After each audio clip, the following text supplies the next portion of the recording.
Waalaikumsalam warahmatullahi wabarakatuh. Alhamdulillah Alhamdulillah, baik, Dr. Widodo. barakallahu fiik, sinyal bagus sepertinya. Sudah siap Dr. Ramli ya? Insya Allah. Ada slide yang mau disampaikan juga dan mungkin nanti, Ya, siap, siap. baik mungkin nanti bisa langsung share screen. Assalamualaikum warahmatullahi wabarakatuh. Eh, saya seperti diperkenalkan oleh Dr. Widodo tadi adalah Amir Tengku Ramli. Saya asli orang Aceh dan ini berdomisili di Bogor dan menjadi dosen tetap di Pasca Sarjana Universitas Ibnu Khaldun Bogor, khususnya di program studi Magister Manajemen WIKA. Bapak Ibu sekalian, seperti disampaikan tadi, pada hari ini saya kira ini satu kesempatan buat saya yang sangat luar biasa ya, diberi kesempatan oleh panitia yang mengemas program kuliah pasca sarjana yang mungkin biasa kita banyak berdiskusi secara tatap muka di Universitas Ibnu Khaldun, dan hari ini secara online, artinya terbuka dari manapun Bapak Ibu berada di tempat manapun, insya Allah bisa menyimak kajian ini dan menyaksikannya dan bertanya secara langsung. Bagi yang nanti penasaran dan belum S2, silahkan bisa langsung bergabung di Universitas Ibnu Khaldun yang tertarik dengan manajemen. Insya Allah apa yang saya sampaikan ini juga menjadi bagian penting dari kajian-kajian yang kita lakukan dengan mahasiswa, baik dalam bentuk kajian mata kuliah maupun pembuatan tesis dan lain sebagainya. Mungkin buat Bapak dan Ibu sekalian masih asing ya tentang pumping SR model. Ya, ini adalah manajemen sumber daya manusia berbasis personality, kompetensi, dan nilai spiritual. Sebetulnya program ini berawal dari program pelatihan yang saya kembangkan sejak tahun 2004. Ya, kemudian ketika saya S3 tahun 2013, saya lulus tahun 2016. Ini menjadi disertasi saya yang kemudian saya kuatkan secara ilmiah. Artinya bahwa program ini bukan hanya sekedar program yang dijalankan secara kebutuhan bisnis pelatihan, tetapi juga secara ilmiah bisa dipertanggungjawabkan. Banyak sekali kajian yang bisa kita lakukan, dan pada kesempatan pertama ini, ya, pada seri pertama ini, saya kira untuk membuat kita semua fokus dan paham tentang yang dimaksudkan dengan MSDM, Base Pumping SR Model ini, dua hal penting yang akan saya bahas secara umum. Pertama, konsep tentang Pumping SR Model itu sendiri, dan yang kedua adalah bagaimana model ini menjadi model MSDM yang berbasis personality, kompetensi, dan nilai-nilai spiritualitas bagi manusia. Ya, model ini sangat bagus bagi pengembangan pribadi, personal improvement, bagi keluarga, pendidikan, dan juga saya sejak 2016 mulai sangat serius mengembangkannya untuk bisa diterapkan dalam dunia organisasi dan perusahaan. Ya, berbagai aktivitas MSDM saya kira mulai dari bagaimana membuat job analysis dan rekrutmen, kemudian seleksi dan sebagainya. Insya Allah model ini satu hari akan sangat mudah digunakan oleh Bapak dan Ibu sekalian. Ya, ini adalah model yang sebetulnya terinspirasi dengan 3-4 hal utama. Jadi pertama kali model ini lahir sebetulnya itu terjadi bulan puasa ya, 1427 Hijrah, sekitar 14 tahun yang lalu lah. Saya merindukan sebuah program pelatihan yang tidak kemasannya tidak mengambil di sana di sini sedikit-sedikit, kemudian menjadi program yang kita buat. Saya ingin punya model saya sendiri yang kemudian menjadi ciri khas saya dan yang bisa saya kembangkan secara mendalam. Jadi 1427 Hijrah itu puasa saya di rumah sambil memikirkan tentang ini. Dan ketika mendalaminya lewat membaca Al-Quran, terinspirasilah saya dengan Quran surat Ibrahim ayat 24 ya. Alam tara kaifa zaraballahu masalan kalimatan thayyibah kasajaratin asluha sabitu wa far'uha fis samai. Jadi inspirasi yang muncul dalam diri saya pada ayat ini adalah adanya sebuah pohon yang baik yang diambil oleh Allah sebagai sebuah perumpamaan. Jadi kalau Allah sudah menjadikan sesuatu perumpamaan dalam Al-Quran, tentu kedalaman makna ini sangat luar biasa. Saya tidak beristihad di sana, tetapi sini hanya menjadi sebuah kekuatan inspirasi, karena ilmu saya yang tidak cukup untuk itu ya. Inspirasinya adalah ada pohon. Ayat 24 disebut pohon yang baik, ayat 25 disebut dengan pohon yang buruk. Jadi pohon yang baik itu ternyata adalah memiliki 3 kekuatan komponen utama, yaitu akar, batang, buah, dan daun. Bagaimana cara kerjanya? Dalam ayat ini dikatakan, akarnya menghujam ke dalam bumi, batangnya menjulang ke langit. Kapan buah dan daun terjadi? Setiap musim dia berbuah, dan buahnya bermanfaat bagi kehidupan. Nah inilah model awal pertama kali yang menjadi inspirasi. Saya harus membuat sebuah model di mana menggambarkan tentang akar yang kuat, menggambarkan tentang batang atau fondasi yang bertumbuh, dan menggambarkan kemanfaatan bagi model ini bagi manusia dalam bentuk menghasilkan buah dan daun yang menjadikan manusia itu disayang di mata Allah, menjadi orang-orang yang utama, dan kemudian secara duniawi dia juga mendapatkan kebutuhan kehidupan duniawinya. Nah, ketika ini menjadi disertasi, maka kemudian model ini menjadi lebih saya ilmiahkan, itu menggunakan 3 banyak sekali sebenarnya referensi yang puluhan referensi, bahkan mungkin dengan jurnal sampai ratusan. 3 hal utama yang mendominasinya adalah pertama teori Esbert. Ya, teori Esbert, kemudian Milky Way, dan tentang sebuah statement Al-Ghazali dalam Ihya Ulumuddin. Ya, yang terkait dengan nanti kita akan coba bahas terkait dengan 3 hal lain, Milky Way, teori Esbert, Milky Way, dan Al-Ghazali. Ya, Bapak dan Ibu kalau penasaran tentang kajian ilmiah juga bisa membuka jurnal ini. Ya, ini 2 jurnal yang terbaru yang saya punya, dan banyak sekali juga sudah ada para mahasiswa, baik mahasiswa sendiri maupun di luar kampus kami, di luar kota. Saya kemarin coba men-search di Google, ternyata juga banyak sekali sudah mulai dilakukan penelitian tentang pumping student, pumping teacher, pumping power, dan sebagainya yang terkait dengan model ini. Ya, jadi secara ilmiah juga hasil penelitian yang saya lakukan, ya, saya lakukan di sebagai disertasi saya, bahwa ternyata pengaruh kesuksesan manusia itu didominasi oleh yang namanya pumping principle. Pumping principle itu kalau dalam perumpamaan tadi, dia akar dari pohon yang baik. Ya, dia merupakan akar dari pohon yang baik. Kemudian sampai 78% di kompetensi manusia itu mempengaruhi. Ya. Dan yang uniknya adalah ternyata pumping actionnya itu melebihi dari kompetensi seseorang. Jadi kesimpulannya kemudian adalah bahwa perilaku sukses itu lebih penting daripada skill itu sendiri. Karena skill biasanya bisa menyesuaikan dengan di mana kita bekerja, apa yang dibutuhkan, dan kemudian kita bisa sebagai manusia beradaptasi, berempati dengan kebutuhan itu, dilatih skillnya, dan kemudian pasti bisa. Tetapi perilaku sukses itu tidak bisa dibentuk, karena itu adalah personality seseorang.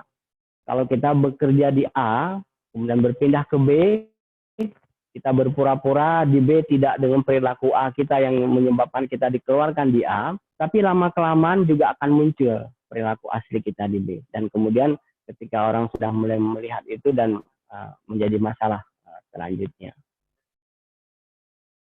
Ya, ini yang saya sebutkan tadi tentang yang pertama inspirasi dari Quran surat Ibrahim ayat 24 25 ya. Bahwa pohon memiliki akar, memberi batang, buah dan daun. Akar itulah yang kemudian saya sebut dalam model ini sebagai prinsipal, pumping prinsipal. Kemudian batang itu sebagai pumping kompetensi dan buah daun itu sebagai pumping action dengan mengkolaborasi personality, nilai-nilai kompetensi dan nilai-nilai spiritualitas. Tentang teori Ashworth, saya kira mungkin kalau kata Ashworth banyak juga orang yang asing karena itu bahasa ilmiahnya. Tapi kalau kita sebut dengan kapal Titanic, saya kira semua orang pernah menonton, ya, bagaimana Titanic itu menjadi dalam sejarah dunia menjadi kapal yang terbesar di dunia yang memiliki ratusan ton dan kemampuan yang luar biasa, tetapi karena melecehkan sebongkah es di atas laut, ya, kaptennya menganggap remeh terhadap sebongkah es di atas laut dan kemudian menyebabkan kecelakaan terjadi. Mengapa sebongkah es ini menjadi faktor utama? Ini disebut dengan teori Ashworth. Jadi teori Ashworth itu ada 3 kekuatan utama. Yang pertama disebut dengan wilayah unconscious, wilayah pre-conscious, dan wilayah conscious.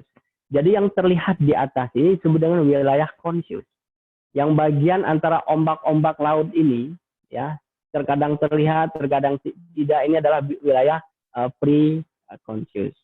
Tapi wilayah terdalam yang tidak bisa diduga, tidak bisa diketahui, itu yang disebut dengan unconscious. Jadi model ini juga menggambarkan 3 kekuatan manusia, wilayah unconscious, wilayah pre-conscious, dan wilayah conscious. Dan model ini terinspirasi dengan cara kerjanya Milky Way. Ya, Milky Way secara inti dia bergerak dari kanan ke kiri, ya, seperti orang bertawaf. Kemudian gerakannya itu memiliki kekuatan dari pusat orbitnya, ya. Pusat orbit ini menjadi sebuah kekuatan yang luar biasa yang menyebabkan pergerakan itu sangat teratur dan sebagainya. Dia memiliki titik orbit dan kemudian juga memiliki garis orbit. Itu model ini juga kemudian menggambarkan manusia sukses harus punya pusat orbit, harus punya titik orbit, dan harus memiliki garis orbit. Dan yang terakhir adalah inspirasi dari pernyataan Al-Ghazali. Al-Ghazali menyatakan bahwa dalam diri manusia ada 3 komponen dasar yang tidak bisa penyalahgunaannya satu sama lain. Yang pertama adalah ada hati, ada otak, ada panca indera. Ketiganya berfungsi seperti berfungsinya raja, berfungsinya perdana menteri, dan berfungsinya tentara. Sehingga dari asumsi model ini tadi, bahwa kekuatan manusia secara unconscious, secara pusat orbit, secara akar suksesnya itu ada pada hati manusia. Kalau kita ingin menyentuh kekuatan dasar dari sukses manusia itu adalah maka sentuhannya ada pada hati. Ya, apa yang harus dilakukan pada hati manusia nanti kita akan lihat dalam model selanjutnya. Nah, yang kedua adalah wilayah pre-conscious, wilayah yang wilayah dari titik orbit, batang dari pohon yang baik tadi itu adalah fungsi dari otak kreatif manusia. Ya, dan wilayah di mana wilayah conscious, wilayah yang mampu diduga, diprediksi, berubah dan sebagainya, wilayah yang disebut dengan buah dari pohon yang baik, wilayah yang disebut dengan garis orbit dari Milky Way tadi adalah yang disebut dengan panca indera. Jadi penerapan pada diri manusia, model ini mengajarkan 3 sentuhan utama yang harus dilakukan untuk memberdayakan manusia adalah pada hatinya, pada otaknya, dan pada panca inderanya. Dan itu tidak boleh tertukar. Seperti kata Al-Ghazali, perlakukan panca indera seperti tentara, perlakukan otak sebagai Perdana Menteri, perlakukan hati sebagai raja. Sehingga satu sama lain akan menjadi kekuatan. Unlocking power bagi manusia untuk mendobrak, belenggu penghambat suksesnya, dan dia mampu merebut haknya sebagai manusia yang diciptakan Allah yang sukses. Nah, bagaimana sekarang penerapannya MSDM berbasis pumping SR model ini? Ya, dari model yang saya jelaskan tadi, kita akan coba konkretkan melihat dalam kacamata manajemen sumber daya manusia.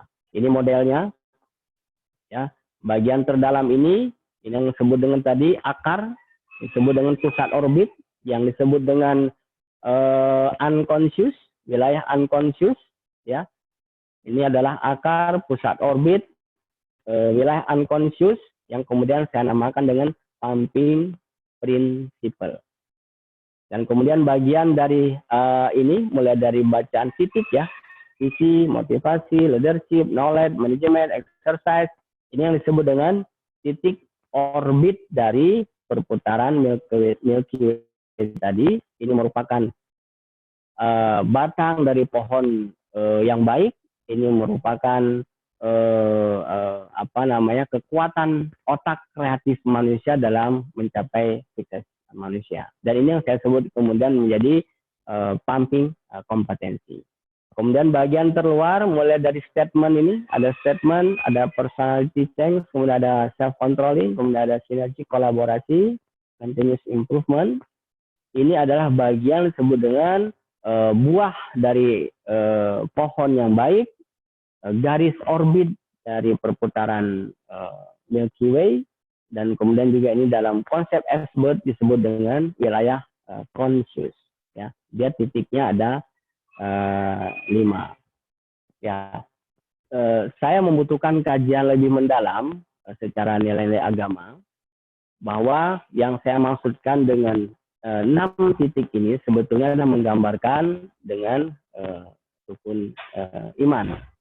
Ketika saya harus menemukan kata apa di sini yang cocok, kata apa di motivasi ini yang cocok, kata apa leadership yang cocok, kata apa yang di knowledge ini yang cocok, sebelum saya menemukan kata-kata ini, maka saya menggunakan pegangannya adalah pada 6 rukun iman. Ya, kalau percaya kepada Allah, maka hati saya berbisik, maka visi manusia harus fokus kepada keridhaan Allah Subhanahu wa taala. Lahirlah kemudian ini menjadi kata vision. Motivasi itu adalah cermin dari rukun iman kedua, percaya kepada malaikat. Apa kekuatan malaikat terbesar yang membedakannya? Dia adalah pada motivasinya. Menyembah Allah bukan karena surga nerakanya. Motivasi malaikat melakukan semua itu adalah bahwa dengan melakukan pekerjaan itu, hidupnya menjadi berarti. Keberadaannya di sisi Allah menjadi luar biasa. Kali dia ingkar, maka dia mendapatkan dirinya menjadi makhluk yang tidak memiliki makna dalam kehidupan yang diberikan oleh Allah.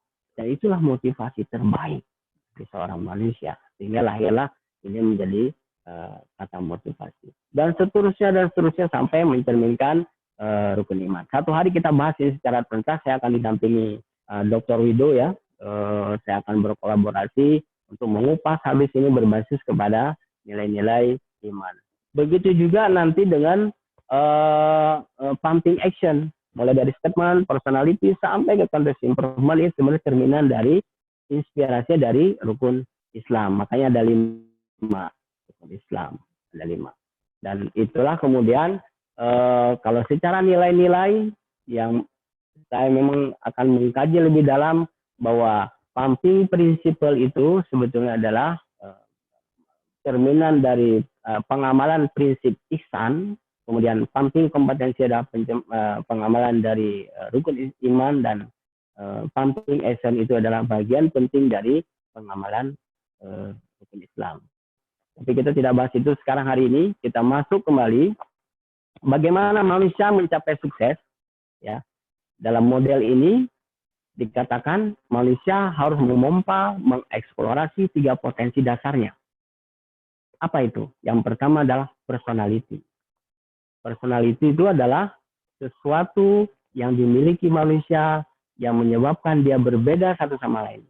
Kalau ada manusia 5 miliar, maka personality orang di dunia ini diberikan Allah dalam yang tidak tertukar satu sama lain. Dan setiap orang yang sudah lahir memiliki personality sukses tersendiri yang harus dia ambil, yang kemudian berbasis kepada track yang sudah dia temukan, dia akan berjalan, maka suksesnya akan mencapai 100%. Yang kedua adalah kompetensi. Kenapa kompetensi? Kompetensi di sini dalam kajian ilmiah ada kompetensi, kalau bahasa Inggris ya, kompetensi yang belakangnya berakhir dengan Y, ada kompetensi yang belakangnya berakhir dengan C dan E. Maka pada teori Erpalan saya menggunakan arti kompetensi di sini, kompetensi berakhir dengan C dan Y, kompetensi ya. Itu ada sedikit perbedaan mendasar karena ini lebih kepada core kompetensi ya, nilai-nilai. Jadi seperti attitude, sikap itu bagian dari kompetensi.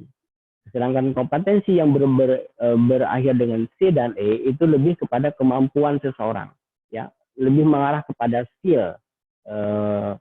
Seseorang secara adaptif itu bisa memiliki kemampuan apapun karena memang Allah menciptakan dengan cara luar biasa, manusia bisa beradaptasi dalam lingkungan terburuk sekalipun, kemudian dia hidup di sana dengan baiknya.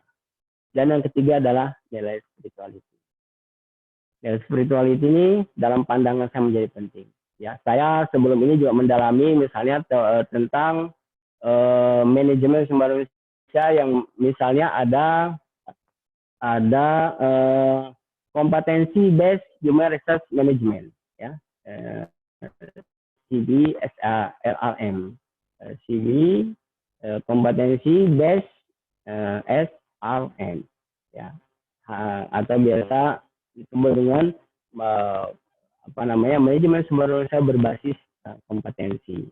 Itu teori Mikkel. Kemudian juga berkembang yang terbaru ada talent based human resource management. Dia mengedepankan kekuatan talent management di dalam pengembangan SDM perusahaan. Nah, di mana posisi ini? Posisi ini sebetulnya kalau dari sisi kajian ilmiahnya itu memadukan keduanya dan memasukkan unsur baru yang disebut dengan spirituality. Buat spirituality jadi sesuatu yang penting, yang berkembang, yang kemudian merubah teori Maslow yang tadinya tidak masuk kepada nilai spiritualitas, kemudian juga masuk, yang merubah teori 7 habit yang habit ke-7, kemudian ditambah satu habit lagi yang juga dengan nilai spiritualitas, yang merubah Denah Johar dalam teorinya juga memasukkan unsur-unsur spiritualitas itu menjadi nilai yang sangat luar biasa bagi manusia. Sehingga dengan dasar itulah bahwa model ini juga memasukkan unsur spirituality. Ya, 3 komponen pumping SR model. Jadi dari eksplorasi personality, kompetensi, dan spiritualitas tadi untuk mencapai sukses manusia. Ya, ini kan tidak boleh berjalan sendiri-sendiri. Personality saja, kompetensi saja, spiritual saja. Dia harus menjadi sebuah kekuatan yang menggabung ketiganya dan muncul sesuai dengan kata Al-Ghazali, antara tentara, perdana menteri, raja itu tidak boleh tertukar fungsi. Kalau tertukar fungsi, maka kemudian itu tidak membawa kepada visi yang jelas dan tujuan pencapaiannya. Oleh karena itu, untuk tidak tertukar ini, maka pumping SR model memadukan 3 unsur ini menjadi 3 kekuatan dasar. Yang pertama adalah pumping principle. Ya, jangan sampai pumping principle muncul di permukaan. Jangan sampai akar itu ada di batangnya, ada di buah dan daunnya. akar itu tempatnya ya di dalam tanah. Pusat orbit itu adalah dia seperti poros, seperti kalau kendaraan, ban dari sebuah kendaraan, dia mesti memiliki poros dasarnya, dan itulah kekuatan. Dan itu disebut dengan prinsip. Di mana prinsip sukses manusia itu ada pada hatinya, ada pada kolbunya. Yang kedua ada pumping kompetensi, dan ketiga ada pumping action. Bagaimana kerjanya kita akan lihat, ya. Kita akan lihat bagaimana cara kerjanya. Pumping principle. Pumping principle ini ada 4 prinsip utama sebagai fondasi sukses, ya. Yang semuanya ini adalah sumbernya, source-nya itu ada di hati manusia. Yang pertama, hati harus memproduksi yang namanya prinsip belief system, ya. Sistem keyakinan. Sistem keyakinan di dalam mencapai sesuatu yang diinginkan oleh manusia. Para psikolog mengatakan ada 2 hal penting dalam diri manusia yang membuat manusia itu hidup, menjadi lebih hidup. Pertama punya keinginan, yang kedua punya keyakinan. Ya, 2 unsur ini. Tapi kemudian kenapa saya tidak memilih keinginan? Kenapa harus belief system? Ternyata memang juga ada penelitiannya bahwa manusia memproduksi keinginan sehari-hari itu sampai dengan 80%. Dan manusia hanya mampu memproduksi keyakinannya itu 20%. Bahwa apapun yang manusia inginkan, itu sedikit sekali dia meyakini bahwa itu bisa dia capai. Bisa dia capai, dan kemudian dia fokus pada pencapaian. Yang terbanyak 80% orang mengatakan, saya ingin sesuatu, biarkan keinginan saya itu diwujudkan oleh lingkungan saya. Biarkan nanti saya berdoa kepada Allah, Allah yang mewujudkan. Tapi tidak membentuk menjadi sebuah sistemik di dalam diri orang tersebut. Belief system. Belief system sejati adalah, ya, kalau dalam kita kembali kepada menggunakan prinsip ihsan tadi, anta budullah kanaku tarahu, fa in lam takun tarahu, fa innahu ya. Jadi kekuatan keyakinan kita berani mengatakan, aku percaya Allah menciptakanku pasti tidak coba-coba. Dan aku punya jalur sukses sendiri yang berbeda dengan orang lain. Dan Allah akan menunjuki di mana jalur sukses yang akan aku dapatkan. Itu keyakinan yang sistemik, yang tidak bisa dirubah. Karena keyakinan itulah orang siap menderita untuk mencapai sukses.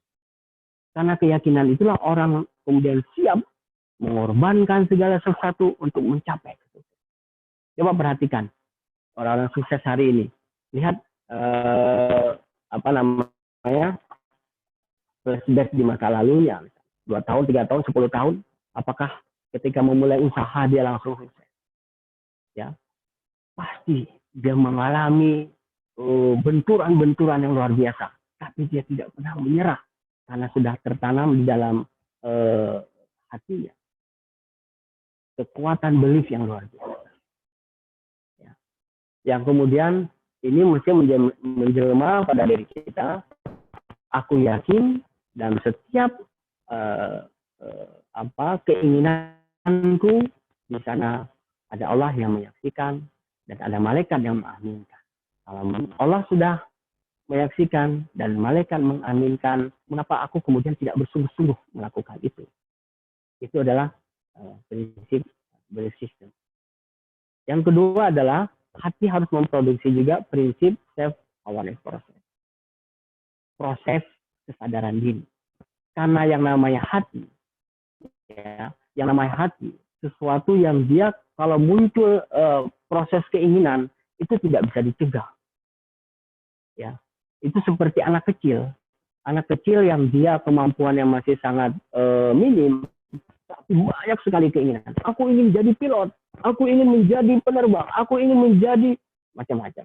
Ya, hati itu bisa memproduksi sangat banyak. Tapi kemudian, dengan awareness proses itulah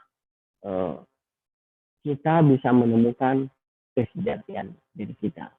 Ya, kalau kita sekarang misalnya sudah kuliah di bidang kedokteran, Ya.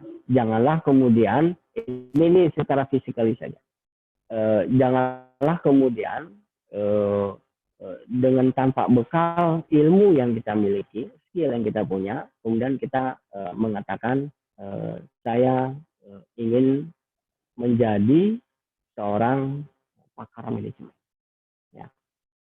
Itu awareness yang paling di atas permukaan. Tapi dia akan lebih mendalam kepada tingkat lapisan dalam di ini seperti ini ya.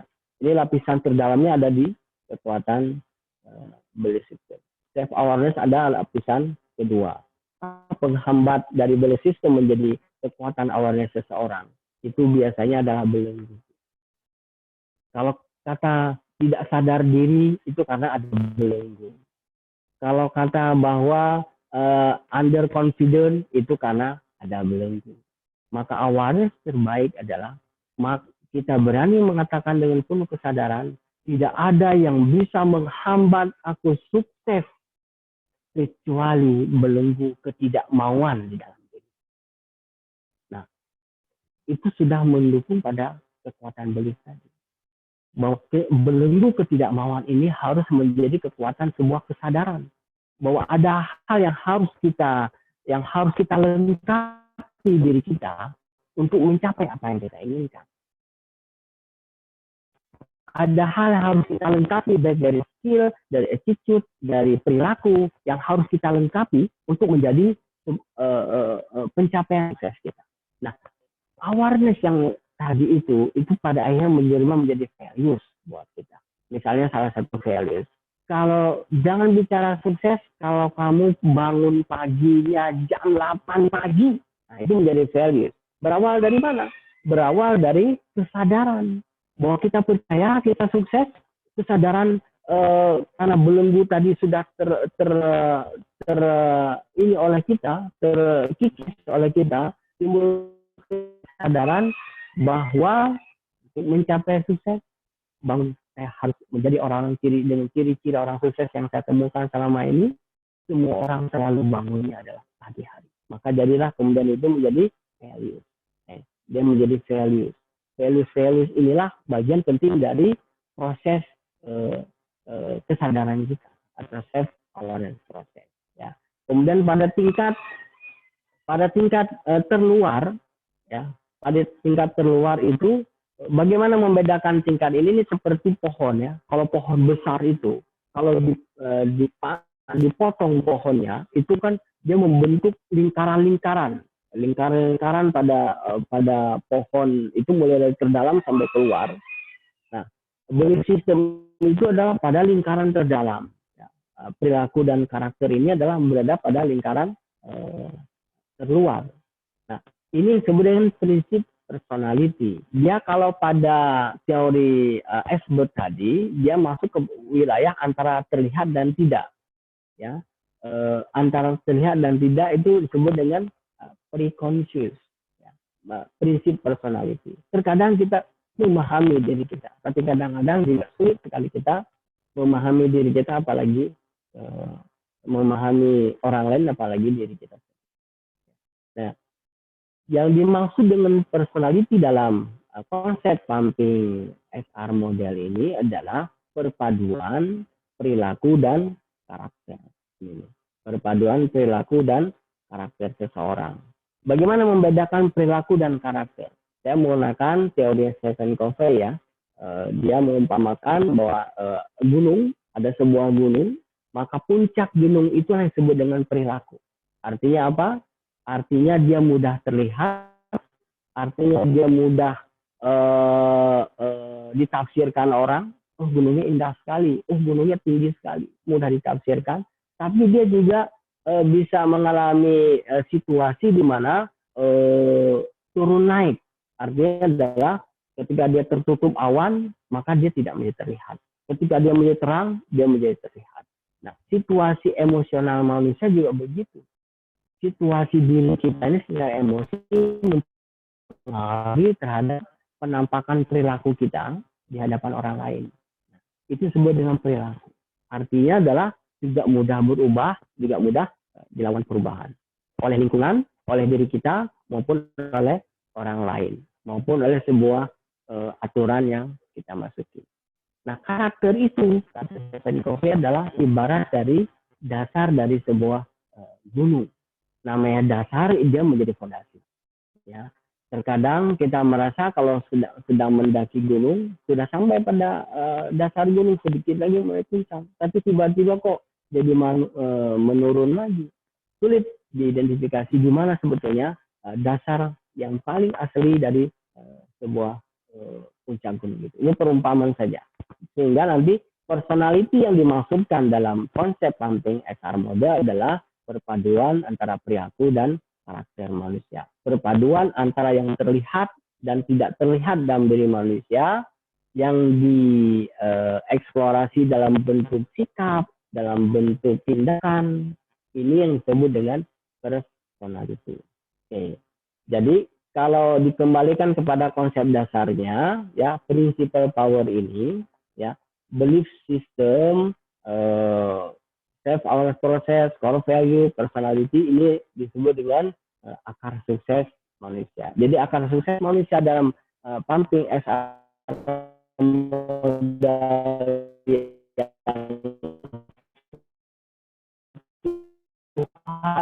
yang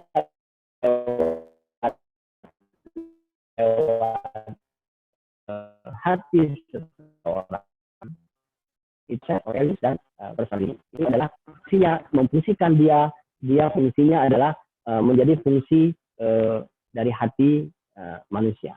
Ya. Kemudian kita masuk yang kedua, yang kita sebut tadi dengan pumping kompetensi.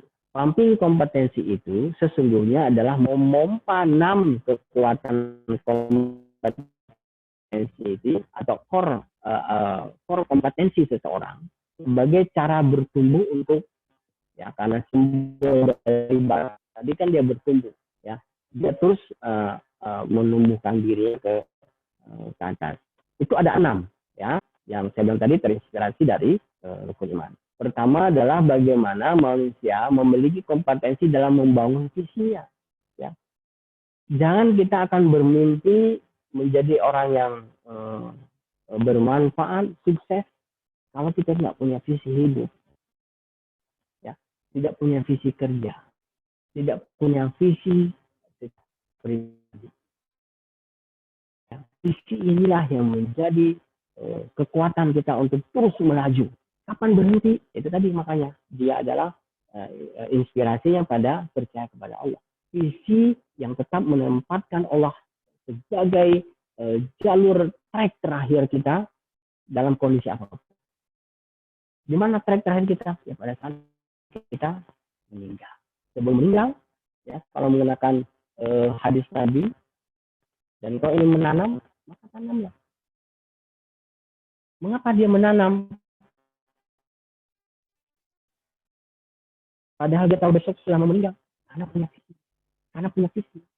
Bahwa hidup bukan untuk diri saya sendiri, tapi hidup untuk kemanfaatan lain. Itu salah satu misalnya visi hidup. Kemudian yang kedua adalah kompetensi memotivasi diri sendiri.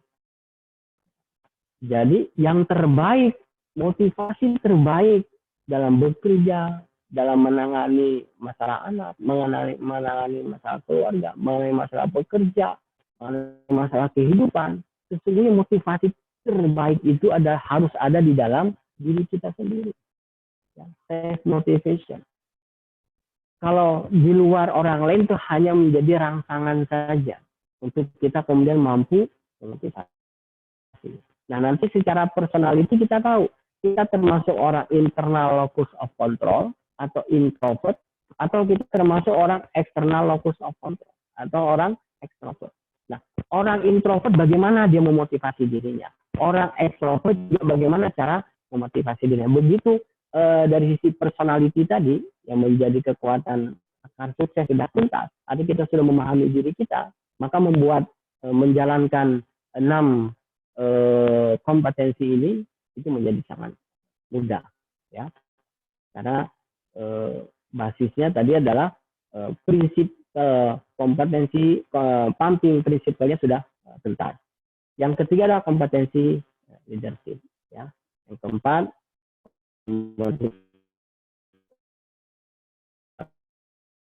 untuk mendapatkan yang namanya kompetensi.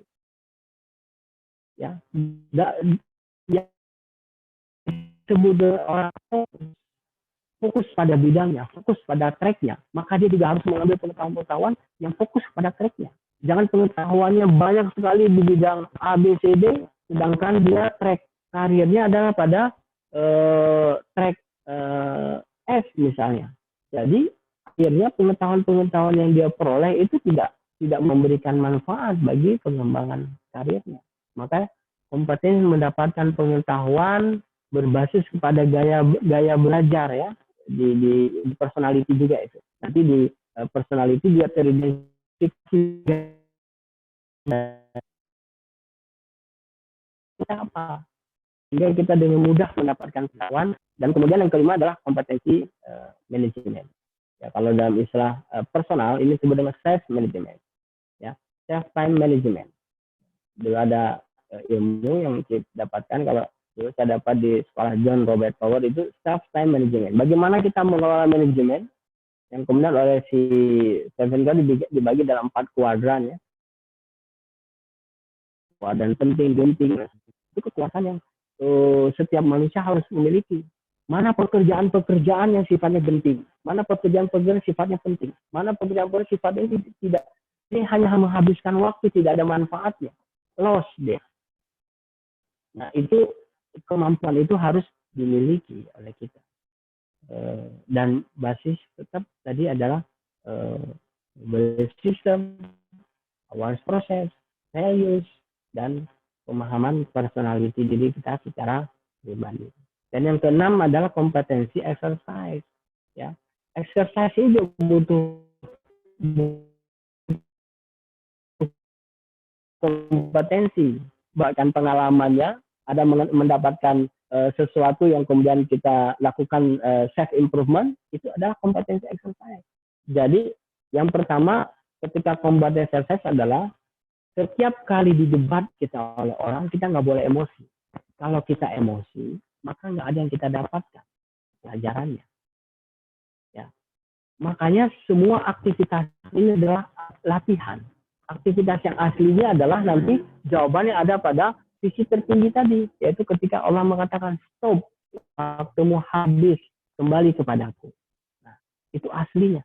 Di dunia ini semua latihan. Kalau sudah begitu, maka interval emosional kita ini tidak menjadi kaku. Dia akan begitu ada mengkritisi kita, wah saya juga sudah latihan, biarin aja kritis. Nanti saya mendapatkan ilmu yang lebih baik. Tapi kalau kita menjadikan diri kita sebagai sumber kebenaran, tidak bisa siap dikritik dan pada akhirnya kita menjadi kacau. Oleh karena itu, mengapa menjadi penting yang namanya kompetensi exercise dalam pencapaian diri kita dalam bidang yang kita geluti. Semua ini adalah fungsi dari tadi apa? Batang sukses dari sebuah pengetahuan yang baik. Dia merupakan wilayah preconscious, dia merupakan titik orbit, dia merupakan fungsi dari otak. Itu tidak boleh tertukar cara penanganannya. Ya, kalau kita menangani titik orbit, ya pelajarilah dari cara Milky Way bekerja itu, karena sudah analogi Allah yang sangat luar biasa yang tidak akan salah. Ya, pelajari tentang preconscious. Yang ternyata memang diajarkan di situ adalah batang itu tidak. Ini ada penelitian ya. Pak Wido nanti yang bisa menjawab penelitian ini boleh ya, akan saya berikan buku saya, nanti bisa lewat WIKA ya. Ini ada buku Pumping Power ya. Ini buku pertama yang saya tulis ketika model ini mulai muncul, walaupun belum sempurna, yang sedang proses saya sempurnakan. Penelitiannya itu begini terkait dengan batang ini. Pohon apa yang paling baik di dunia ini, yang menggambarkan model ini? Itu ada penelitian yang menggambarkan bagaimana fungsi akal yang kuat, yang kata Allah tadi dalam surat Ibrahim itu akan menghujam ke dalam bumi batang menjulang ke langit setiap musim dia berbuah. Silakan nanti jawabannya bisa jawabannya bisa ditulis di bagian chatting, nanti akan dilihat oleh Pak Wido, dan yang benar nanti akan mendapatkan buku ini. Ya. Baik, ya, karena ini menjadi kuis, saya tidak bahas, nanti saya bahas di akhir ya, pada saat tidak lagi jawaban tidak lagi diterima. Nah, kita lihat di bagian terakhir, ini adalah pumping kompetensi. Pumping kompetensi itu, mohon maaf, ini bukan pumping kompetensi, ini adalah pumping, ya betul, lanjutan masih pumping kompetensi, sesungguhnya adalah perpaduan personal mastery seseorang dengan profession masterinya. Ya.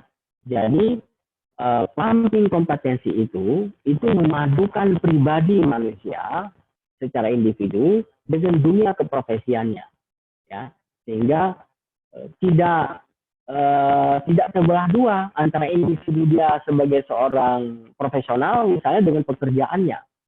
Itu harus menyatu. Penyatuan antara diri kita dengan pekerjaan itu, ya, itu seperti celupan, ya. Kalau dalam bahasa Al-Quran ada Allah menyebutkan sidat Allah, celupan Allah, ya. Maka tiruan kita sebagai manusia, kita juga harus mencelupkan diri kita seutuhnya dalam profesi kita. Bagaimana caranya? Caranya adalah dengan memahami kekuatan diri kita, personal mastery tadi, dengan penguasaan diri kita itu kan karena ada self awareness process tadi, ada belief, ada value, ya, ada pemahaman personality, makanya kemudian personal mastery-nya bisa kita dapat. Kita kuasai diri kita seutuhnya. Diri kita ini emosi dan sebagainya bukan dipengaruhi orang-orang di luar diri kita. Kita bisa kendalikan. Kita tahu kapan saatnya marah, kapan tidak. Itu sumbernya ada dari kita. Nah, itu sebenarnya personal mastery. 3 hal utama paling penting dalam personal mastery, selain dari tadi belief system, core values, self-awareness process, core values, dan pemahaman diri yaitu personality, maka 3 hal pendukung lain adalah dia punya visi, punya leadership, dan punya manajemen. Visi yang baik, leadership yang baik, manajemen yang baik itu akan melahirkan seorang personal strong, ya, pribadi yang kuat, ya, individu yang sangat kelihatannya dahsyat. Ya. Saya sering melihat ada sosok di WK yang punya personal strong yang kuat. Ya, kagum sekali. Ya.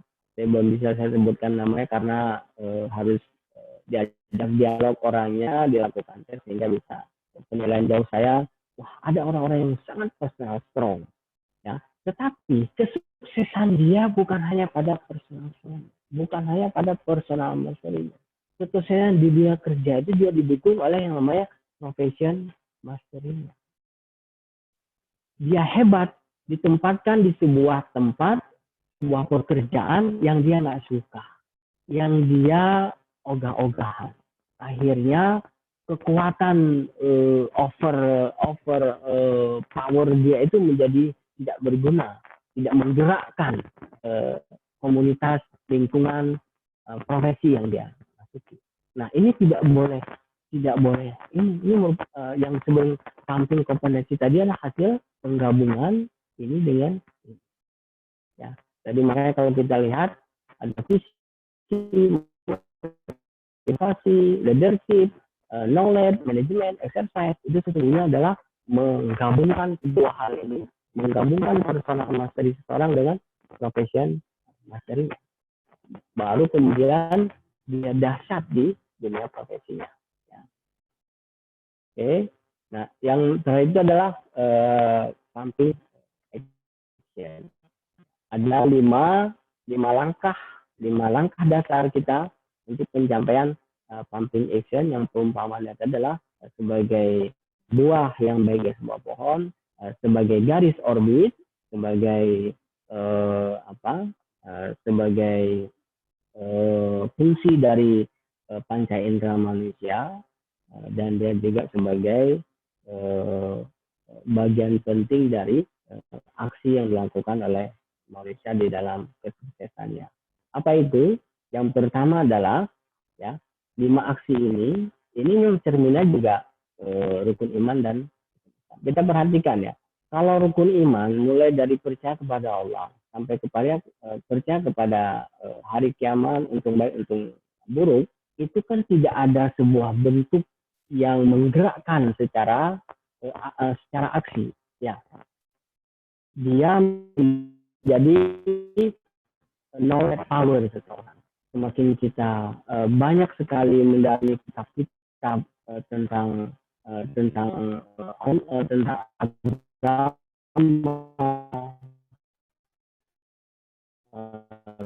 tentang nabi, yang sudah sangat maksimal kepada rukun iman ketiga misalnya, ya percaya kepada Rasul, kira-kira apa yang terjadi? Kan tidak ada gerakan apa-apa.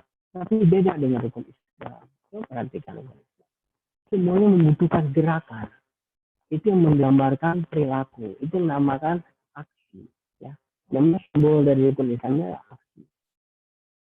Ya. Ikrar syahadatain. Tidak ada ikrar syahadatain harus dilakukan di dalam hati. Dia harus ditasdidkan dengan lidah kita. Yaitu statement tadi. Maka yang pertama adalah manusia sukses, manusia membuat statement pada pencapaian pribadinya. Ya, kalau mengucapkan sesuatu yang kita ingin saja kita tidak berani, bagaimana kemudian para malaikat ini bisa mendoakan kita untuk sukses?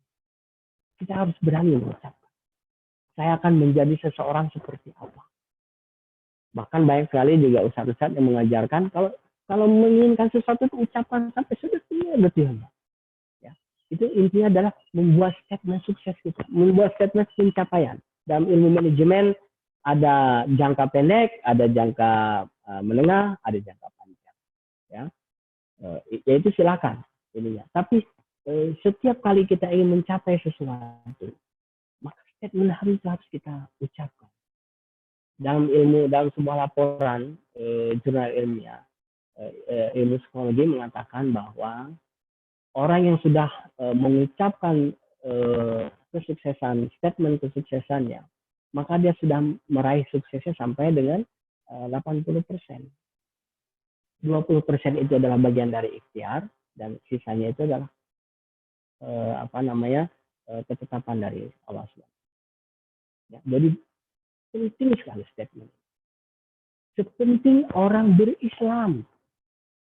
Orang yang tidak mengucapkan asyhadu an la ilaha illallah wa asyhadu anna Muhammadar Rasulullah, dalam kesehariannya personalitinya bagus, kemampuan mengontrol dirinya bagus, sinergi kolaborasi dengan orang lain bagus, ya, selalu berbuat baik, selalu menyumbang hartanya, nyawanya, tenaganya, tapi apa kemudian dia menjadi orang yang mendapatkan kasih, ridho, dan surga Allah? Tidak, karena pintunya salah. Pintunya belum dibuka, yaitu sebuah statement. Ya, ibarat mahasiswa, dia belum mendaftar, tapi sudah ikut kuliah, sudah ikut ujian, sudah ikut ulangan, sudah ikut tugas, kuis, semuanya bagus, tapi nggak pernah mendaftar. Begitu mau ujian sidang, tidak ada namanya, tidak bisa ikut ujiannya. Semua yang dilakukan itu ya hanya untuk dirinya saja bermanfaat pada saat itu. Nah, oleh karena itu statement itu menjadi hal penting untuk mencapai sukses orang. Beranilah. Jadi di pumping action itu memang itu adalah penentu. Kalau dari hasil penelitian tadi itu 81% dia berpengaruh terhadap kesuksesan kita. Jadi sangat penting Bapak Ibu sekalian, kita melakukan perubahan perilaku kita dalam keseharian. Ya, perubahan perilaku seperti apa? Saya kira ini memang juga sangat ditentukan dari pemahaman personality kita. Dengan memahami personality kita sendiri, sebetulnya kita akan sangat mudah untuk kemudian melakukan perubahan-perubahan perilaku dalam keseharian. Dalam teori Stephen Covey tadi yang terkait dengan puncak gunung, maka merubah perilaku manusia itu menjadi sangat mudah, karena ternyata perilaku itu bisa dirubah. Yang tidak bisa dirubah, yang bersifat genuine itu adalah karakter, yaitu bagian dari dasar dari dari sebuah perumpamaan gunung tadi. Ya, jadi statement, personality change, self controlling, sinergi kolaborasi, continuous improvement ini adalah bagian dari perubahan perilaku kita. Ya, perilaku kita yang tadi ogah-ogahan dengan sebuah statement itu akan merubah ini kita. Ya, perbaiki diri kita terus-menerus, personality change. Ini kan rukun Islam yang kedua ya. Bagaimana sholat itu sebenarnya memberikan makna yang dalam untuk perubahan diri kita dari hari ke hari, ya. Kemudian self controlling bagian terinspirasi dari yang namanya berpuasa, ya. Kemampuan orang yang memiliki kemampuan mengendalikan diri itu kan orang yang secara emotional quotient dan spiritual quotientnya seimbang. Dan hasil penelitiannya menyatakan orang-orang sukses itu hanya 20% ya. Ini Daniel Goleman ya. Hanya 20% yang didukung oleh namanya intellectual quotient seseorang. Tapi lebihnya ada emotional quotient dan spiritual quotient-nya. Kemudian sinergi kolaborasi ini juga bagian dari teamwork. Bagaimana kita bisa bersinergi, tidak ada sukses itu harus semuanya milik kita. Kita bekerja sama dengan siapapun, dengan banyak orang pun tidak tertukar sukses kita. Ya, tidak tertukar sebiji zarah pun sukses kita. Itu belief system. Itu belief system di awal tadi yang menjadi akar dari sebuah pohon yang baik. Ya, itu belief system yang harus kita kembangkan secara sempurna. Ya, belief system itulah kemudian bisa menjawab tentang bagaimana membangun sinergi kolaborasi dan continuous improvement seperti itu. Nah, jadi bagian terakhirnya adalah bagian terakhirnya adalah kalau dalam dunia manajemen, sekarang ini dikenal ada yang namanya teori manajemen terbaru disebut dengan human capital. Ya, maka pumping XR model ini sebenarnya masuk dalam kategori sebagai human capital. Kenapa? Karena dia memberdayakan aset organisasi. Manusia dilihat sebagai aset. Ya, tidak di judgment, kamu pribadinya buruk, kamu harus disingkirkan, tapi diatur. Kamu karena kepribadian seperti ini, personality begini, maka kamu cocok di tempat ini. Kemudian dilakukan pengembangan itu disebut dengan human capital, ya. Dan insya Allah nih seri lanjutan kita mungkin juga masih bisa dilakukan Pak Widodo satu hari ya. Kita baru menjelaskan tentang konsep pumping SR modelnya, tapi bagaimana praktek pumping prinsipal dalam pengembangan dunia manajemen SDM. Bagaimana merancang makna kerja sebagai akar sukses. Nanti itu kita akan bisa bahas lebih lanjut. Bagaimana memahami personality diri kita. Kita secara motivasi seperti apa, secara perilaku gimana, secara penyerapan informasi, track sukses kita ada di mana. Itu di memahami personality. Kemudian bagaimana praktek pumping kompetensi dalam pengembangan dan manajemen SDM. Memahami personal mastery kita dan profession mastery kita dan menggabungkannya dalam profesi yang sangat baik. Juga bisa ada kajian khusus ini yang terkait yang saya jelaskan dari prinsip ihsan, iman, dan Islam. Insya Allah nih saya akan ajak Ustadz Wido nih untuk mengkaji ini. Pengembangan pribadi dan keluarga dengan nilai ihsan, iman, dan Islam berbasis pumping XR model, ya. Seperti ini sebetulnya ininya. Ya, kalau dikategorikan ini sebagai akar, pusat orbit, dewa unconscious, maka tentu saja ini tadi merupakan fungsi hati dan itu adalah patokannya kepada nilai-nilai ihsan. Dan ini seperti circle Kaizen ya, konsep Kaizen. Jadi bukan artinya ini di awal dan ini di akhir, dia berputar. Ini bisa menjadi ihsan itu prinsip awal yang kemudian juga menghasilkan manusia ihsan. Dia berputar, circle, life circle. Sekali dalam segala hal. Tapi terkadang ada yang menjatuhkan saya, menjatuhkan saya.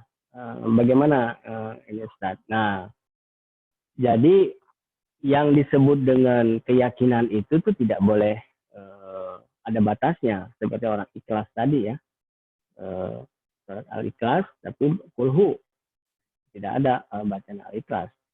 Jadi kalau kita merasa optimis dalam segala hal, kemudian kita merasa ada yang menjatuhkan, artinya optimis kita itu sudah tercemar. Bahwa tidak ada orang yang bisa menjatuhkan saya kalau tidak dikehendaki Allah. Itu yang disebut dengan tadi bagian dari optimis tadi. Kalaupun saya terjatuh karena seseorang, itu pasti Allah mengizinkan. Kalau Allah sudah mengizinkan, pasti ada sesuatu yang sangat bermanfaat yang harus saya petik dari kejatuhan ini.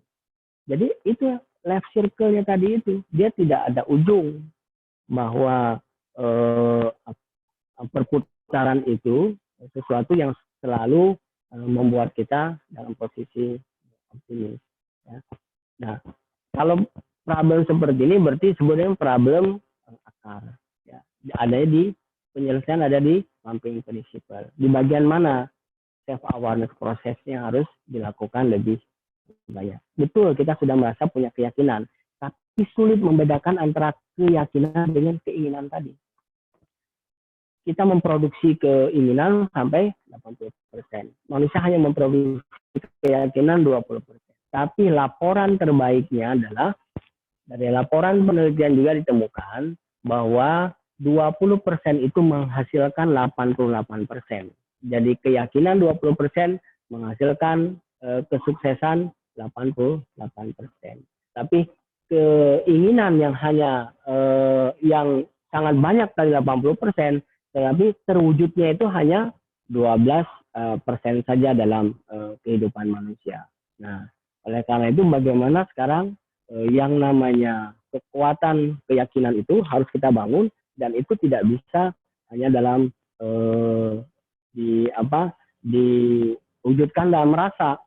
Dia harus menyatu dalam diri kita, ya, sehingga penderitaan yang kita alami karena sebuah keyakinan kepada Allah juga menjadi terasa sebuah kenikmatan yang kemudian kita menjalankannya juga dalam kondisi yang sangat ridho dan ikhlas.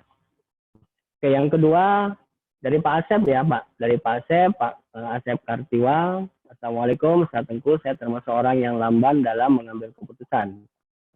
Bagaimana pumping SR model dalam mengambil keputusan supaya keputusan yang diambil cepat tapi matang dan tepat? Syukron. Ya, jadi kalau masalah terkait dengan pengambilan keputusan, ini kan bicara personality sebetulnya. Jadi Pak Asep paham dulu tipologinya. Tipologi orang yang lamban mengambil keputusan itu bisa dua. Pertama, dia split personality.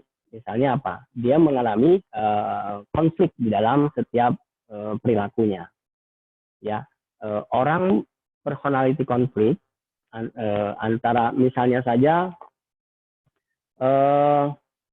konflik yang bertentangan. Satu sisi dia berpikir A, tapi dengan cepat sisi lain kemudian dia berpikir B. Nah, secara energi, secara motivasi, dia punya kekuatan dua sebetulnya.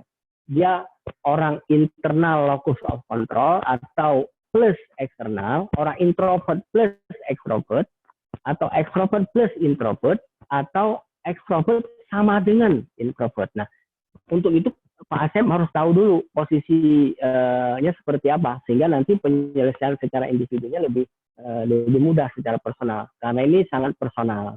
Ya, ini memang ada teori secara manajemen, misalnya mengatakan untuk mengambil keputusan yang tepat, kita harus banyak tahu dulu masalahnya apa, kemudian kita memetakan dalam masalah itu sebagainya. Tapi yang namanya itu kan hanya knowledge, ya. Kalau secara personality itu nggak ada ilmu. Jadi tetap Pak Asep harus paham dulu personalitinya, kemudian nanti akan kita lihat dengan personality yang seperti itu apa yang harus dilakukan agar latihan exercise apa yang harus dilakukan yang tadi itu agar membiasakan diri untuk mampu mengambil sebuah keputusan yang cepat. Saya kira itu ya yang untuk Pak Asep. Kemudian bagaimana proses penguatan keyakinan diri dari Pak Wahyu Rahman ya? Ya, proses penguatan keyakinan diri itu kan bagian kalau dari teori pumping tadi, dia adalah bagian dari pumping principle. Dia adalah akar, dia adalah unconscious.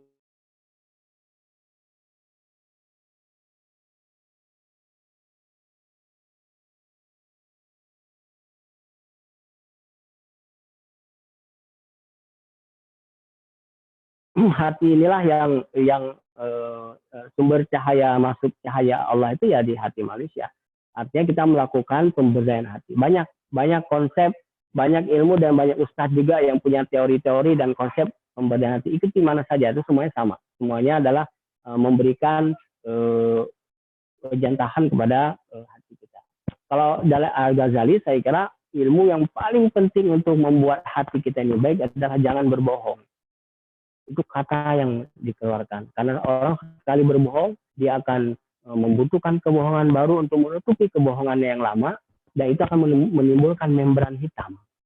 Membran hitam itu dengan belenggu tadi, yang lingkaran hitam yang dari belief system tidak menjadi kekuatan kesadaran. Karena kebohongan yang sudah sekian banyak. Jadi pertama, hindari kebohongan, untuk membersihkan hati banyak istighfar. Ya. Kemudian banyak berpikir secara welas kasih, bahwa selalu segala sesuatu di dunia ini adalah hak Allah untuk membuat kita menjadi baik dan buruk itu, dan sehingga kita dekat kepada Allah. Kemudian dari Pak Zulkarnain, salam. Kalau untuk pondok pesantren bagaimana menerapkan pumping ini Ustaz? Ya, saya kira pondok pesantren dalam arti apa? Sebagai sekolah boarding. Jadi kalau dia untuk menguatkan nilai-nilai, maka penerapan pumping SR model ini kita akan berbasis kepada prinsip ihsan, prinsip iman, dan prinsip Islam.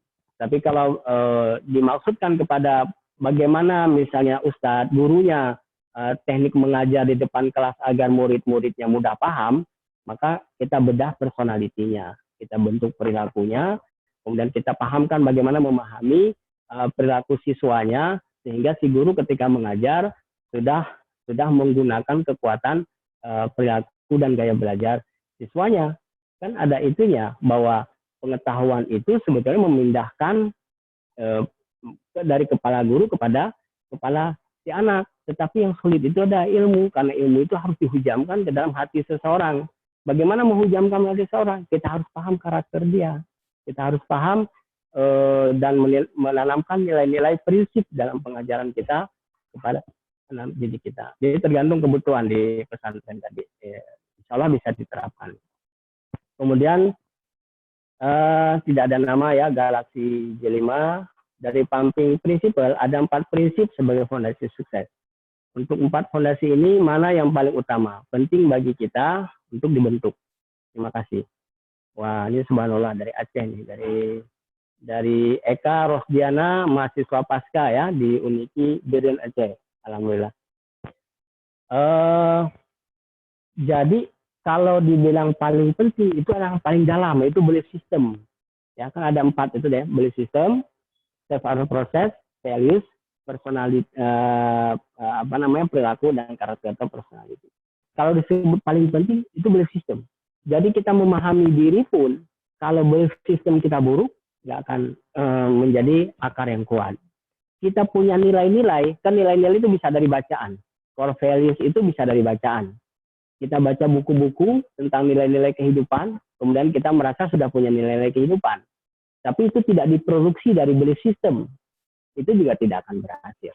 Jadi kekuatan inti itu ada di belief system. Belief system itu menyebabkan orang-orang itu mencapai suksesnya. Ya.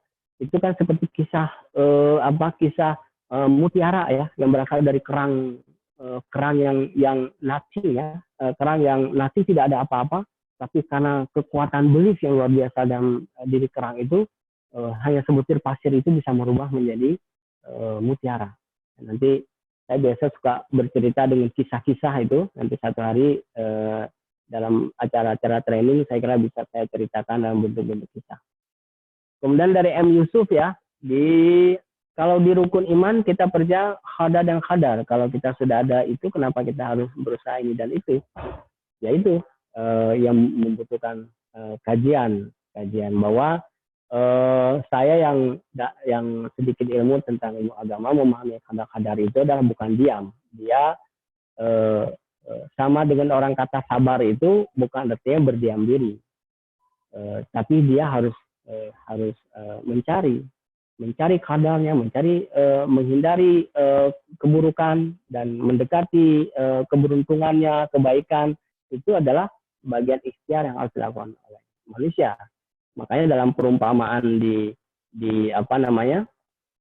dalam perumpamaan di model itu, ya, dia bagian dari yang disebut dengan manajemen hidup.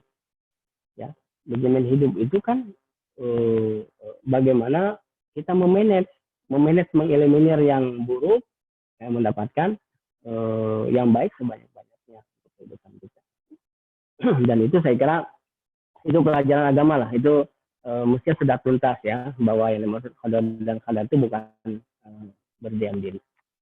Kemudian Assalamualaikum Pak, bagaimana menjadi pimpinan di suatu organisasi agar dapat memaksimalkan potensi baik diri maupun anggota, misalnya ketua penerimaan. Ya, potensi kita sebagai pemimpin itu sudah final. Setiap kamu yang pemimpin dan akan diperiksakan kepemimpinannya. Nah, kalau kita bicara kepemimpinan itu kan adanya di pumping kompetensi, ya. Dia menjadi personal mastery. Sisi leadership manajemen itu personal mastery. Jadi asah dulu diri kita secara personal kita pantaskan diri kita sebagai pemimpin. Sebelum memimpin orang, kita pantaskan diri kita sebagai pemimpin. Misalnya apa?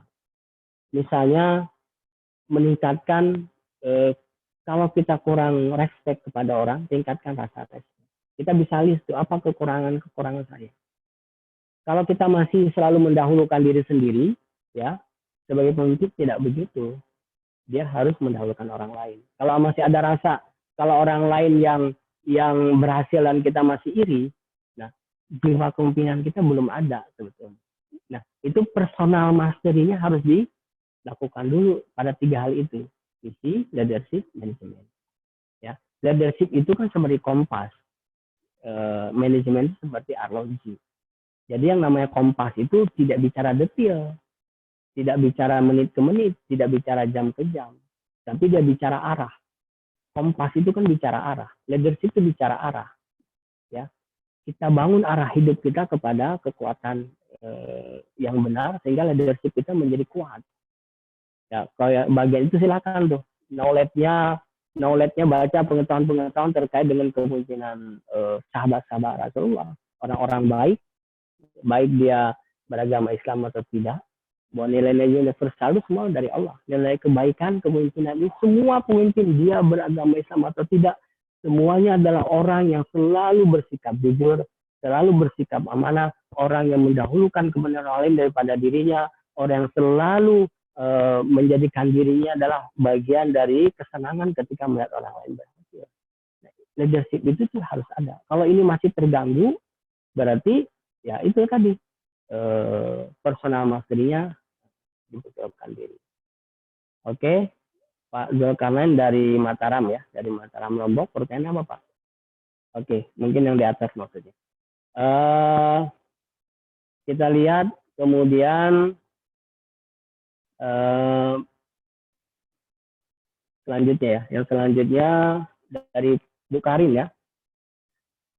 Assalamualaikum Pak, Ana Karim, mahasiswi Fisika UNP, izin bertanya Pak, apakah ada kepribadian yang ambivert?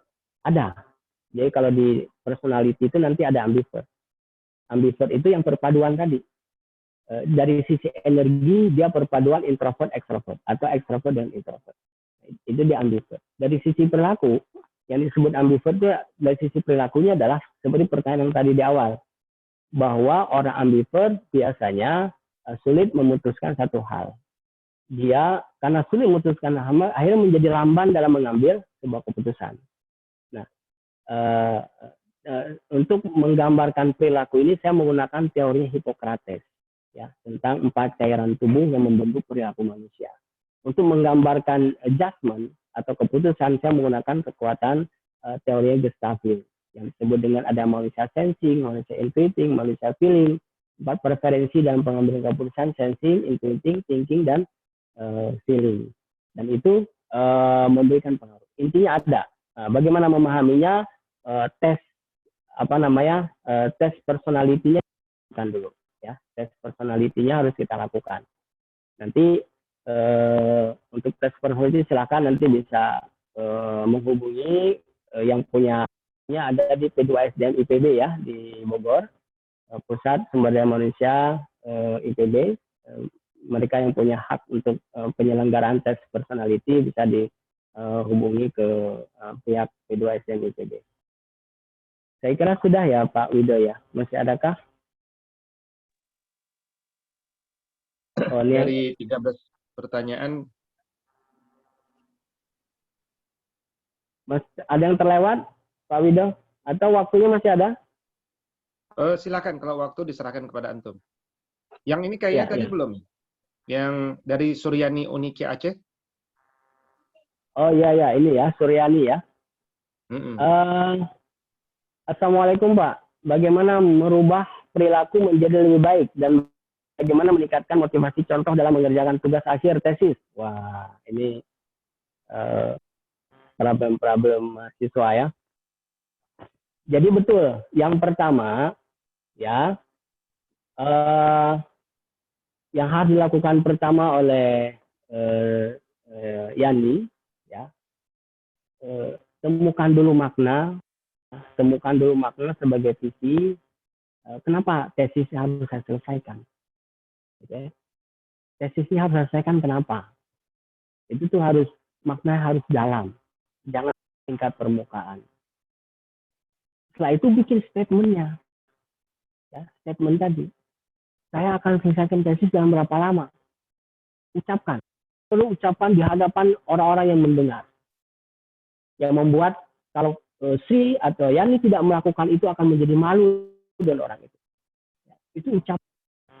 Nah, kalau sudah diucapkan itu, pertama lingkungan akan merubah perilaku Yani. Ya, itu yang paling mudah. Lingkungan itu akan merubah.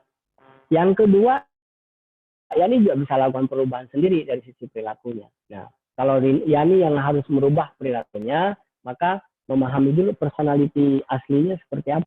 Personality Yani dari sisi perilaku dan karakternya, mana yang menyebabkan suka melambat-lambatkan pekerjaan, ya itu dirubah dengan mentalitas yang lebih baik, ya.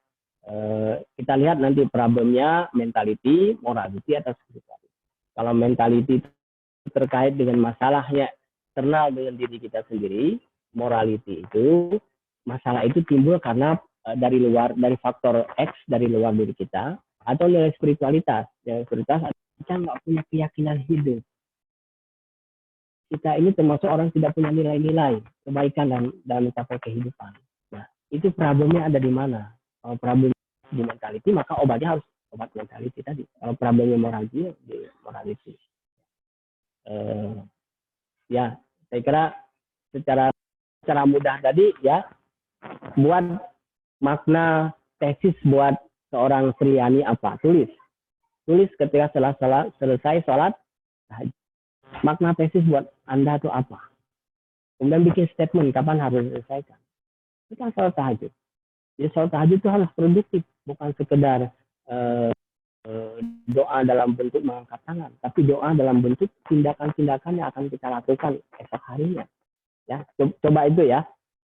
Nanti kalau ada problem lagi kita bisa secara personal lah kita diskusikan. Nanti bisa melalui sahabat-sahabat di sana lah. Assalamualaikum Bu Suryani ya, Bu Sani Ayah dari Uniki juga nih, dari Banda Aceh. Ini banyak sekali saudara saya nih dari Banda Aceh. Ini Pak Dr. Iba yang sudah mensosialisasikan ke mahasiswa di sana, yang insya Allah memberikan manfaat. Kita dalam pimpinan bagaimana cara mengajak tim untuk memahami tupoksi masing-masing. Wah, ini sudah bicara teamwork ya. Teamwork itu orang yang menjadi leader, ada orang yang menjadi leadership, ada orang menjadi follower. Ya, leader orang itu dalam aktivitasnya disebut leadership, follower itu dia melakukan aktivitas secara followership. Nah, ini sama yang dilakukan ini adalah basis kepada personality. Yang pertama, seorang leadership menanamkan belief system dulu kepada timnya bahwa bekerja untuk saya, bukan kalau untuk kita kan, untuk seorang ketua, ada ketua dia kerja, nggak ada ketua nggak kerja. Tapi itulah yang nanti menguji orang leader atau tidak, kemampuan kita membangun keyakinan kepada tim kita itu atas pekerjaan yang sedang dilakukan. Ya, kemudian kita punya frame berupa nilai-nilai yang harus sama-sama kita atasi. Ya, nilai-nilai itu bisa ada dua, nilai atau managerial value, nilai-nilai manajerial. Kalau dalam pekerjaan kan core values-nya nggak banyak, paling 1-2. Yang banyak nanti adalah managerial values-nya, nilai-nilai secara manajerial yang harus ditaati bersama. Seperti apa? Itu kan tupoksi itu nanti justru menurunkan yang namanya nilai-nilai dari sisi manajerial ini. Ya, kalau sudah semua dari orang itu sudah memahami secara keyakinannya bagus, kesadarannya dan mereka mengapa mereka harus menyelesaikan pekerjaan ini, mengapa mereka harus masuk dalam tim itu bagian dari self awareness proses. Ya, kemudian kita juga paham anak perilaku seperti apa. Nah, itu dengan cara itu nanti gampang sekali tuh mengendalikan mereka. Taruh orang sanguinis misalnya di front depan. Jangan taruh orang melankolis menghadapi orang lain karena dia akan stres. Tapi taruh orang melankolis dalam hal analisa pekerjaan. Di belakang lihat, di belakang layar. Dia analis yang sangat bagus. Dia tidak ingin tampil. Nah, pemahaman perilaku pada anggota tim itu nanti kita bisa menempatkan mereka berbasis kepada personality mereka. Setelah tugas kita pemimpin tadi membangun sistemnya, membangun kesadarannya, memahami mereka secara personality, kemudian kita memanage mereka berbasis kepada personality. Insya Allah bisa diterapkan. Oke, Pak, maaf pertanyaan saya belum dijawab. Bu Hasna ya. Pertanyaan yang di mana nih Pak Wido? Bu Hasna. Buka ke atas. Oh ini nih Bu Hasna. Oh ini mah pertanyaan belum dijawab. Mohon maaf terlewat ya. Mungkin Pak Wido bisa menemukan pertanyaannya. Yang nomor 4 dari bawah, Ustaz. Nomor 4 dari bawah. 1, 2, 3, 4. 6. Nomor 6 dari sekarang bawah. Nomor 6 sekarang. Nomor 6 iya. dari bawah. Seorang mahasiswa mau bertanya bagaimana cara menumbuhkan kepercayaan diri dan berpikir kritis. Karena terkadang saya selalu merasa minder jika berbicara dengan yang di saya. Sehingga lebih senang mendengar daripada itu. Kenapa ini terjadi? Karena Hasna dari sisi belief sistemnya belum tentu. Ya, masih melihat sosok orang lain lebih hebat. Ya. Kenapa melihat sosok orang lain lebih hebat? Karena kita tidak menemukan secara di mana kehebatan kita. Mungkin kehebatan orang itu di mata kita itu bagian dari interior yang kita miliki sehingga dia menjadi tampak hebat. Ya, makanya kemudian kalau kita jago berenang, jangan bertanding dengan tupai yang jago memanjat. Kalau kita orang yang jago berenang melihat tupai, hebat itu ya. Nah, kenapa dia melihat tupai itu hebat? Karena dia nggak menyadari dirinya jago berenang. Dia selalu bercita-cita ingin jadi jago memanjat. Lalu penglihatan kelebihan itu ada pada si tupai, akan menjadi inferior pada diri kita sendiri. Nah, makanya karena itu temukan dulu apa nih kehebatan. Nah, ya, secara personality Allah menitipkan kehebatan apa pada diri Hasna, optimal itu pada tracknya, ya. Puji kehebatan orang lain, dengan kehebatan orang lain karena itu juga adalah amanah dari Allah, dan kemudian optimalkan kehebatan kita. Kalau kehebatan kita yang diberi Allah tidak dioptimalkan, itu juga harus dipertanggungjawabkan. Ini ya. Nah, jadi untuk begitu itu sudah Hasna temukan, maka dengan sendirinya rasa mindernya hilang. Karena enggak minder. Kenapa kita minder? Karena kita merasa berkekurangan dibanding orang lain. Kenapa kita merasa berkekurangan? Karena kita tidak menemukan track kita itu, tidak menemukan unlocking power kita, apa kekuatan sukses kita yang harus kita bangkitkan. Ya. Ini juga bisa dibantu dengan tes atau lewat muhasabah. Ya, banyak caranya.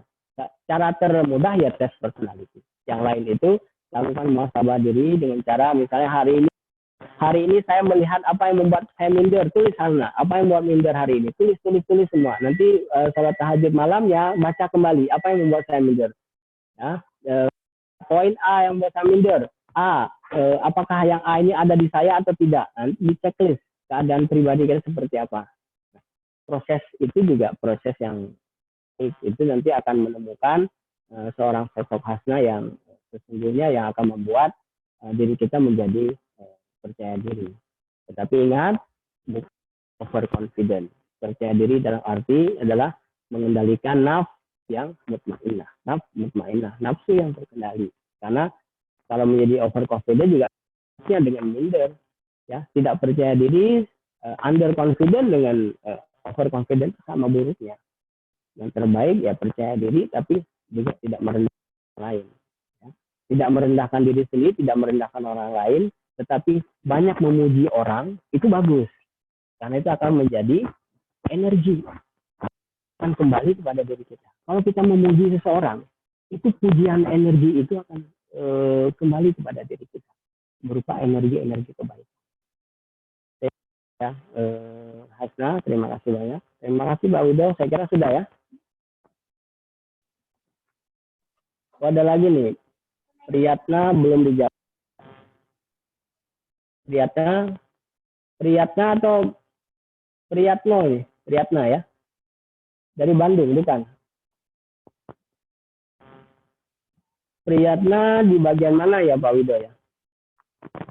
Oppo, yang punya Mungkin Oppo. Dr. Amir, kita bisa ini mungkin ada lanjutkan di sesi yang kedua sehingga pertanyaan nanti bisa ditampung. Siap. Ada tercatat ya di Pak Wido sudah ada ya? Sudah.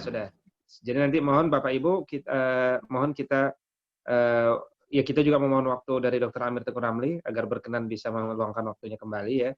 Dan pertanyaan-pertanyaan yang belum terjawab dan belum dibahas, silakan nanti dapat dipertanyakan pada sesi berikutnya.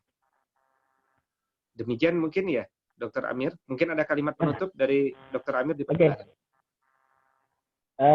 Ya, saya terima kasih banyak kepada Pak Wido sudah menjadi moderator yang hebat ya, luar biasa.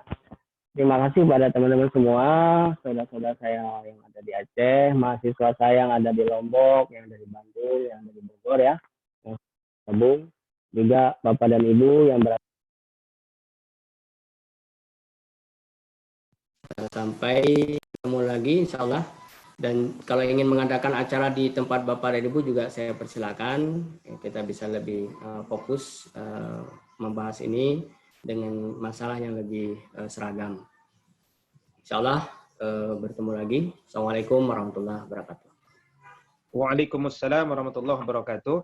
Terima kasih Bapak Ibu atas kehadirannya dan mudah-mudahan berkah dapat pelajaran yang cukup banyak dan baru tentunya bagi sebagian yang mencintai dunia SDM, terutama tentang teknik pumping ya.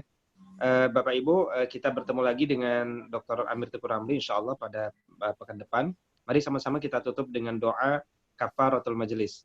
Subhanakallahumma wa bihamdika asyhadu an la ilaha illa anta nastaghfiruka wa natubu ilaik. Afu minkum. Assalamualaikum warahmatullahi wabarakatuh. Waalaikumsalam warahmatullahi wabarakatuh.